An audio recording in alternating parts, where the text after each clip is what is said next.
Welcome to day number 2. Vans presents the HIC Pro here at Sunset Beach. We got buttery conditions this morning, light offshore winds, and we're expecting the swell to increase throughout this day. So we're gonna have some hot surfing action.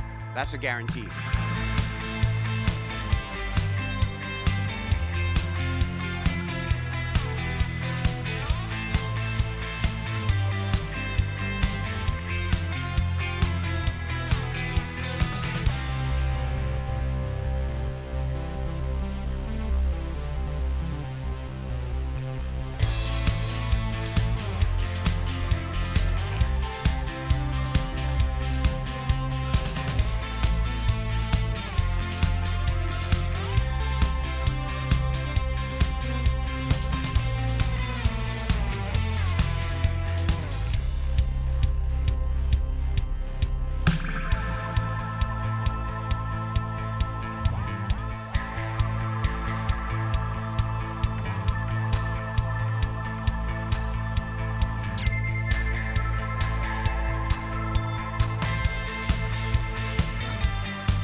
Think all the caddying that you did to help out the kids helped you in your heat?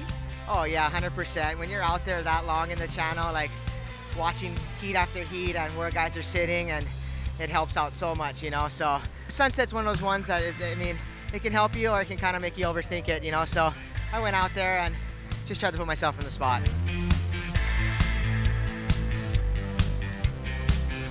Joel Centeno in that last heat was a wonderful standout. Bruce Irons really showing great form early, just unfortunate in the last heat of the day, coming up a little bit short. The usual suspects out here, Ian Walsh put in a great performance. He's a former champ, so it's keyed up here for a great final day and finish of the HIC Pro here at Sunset Beach, a qualifier for the Vans Triple Crown of Surfing.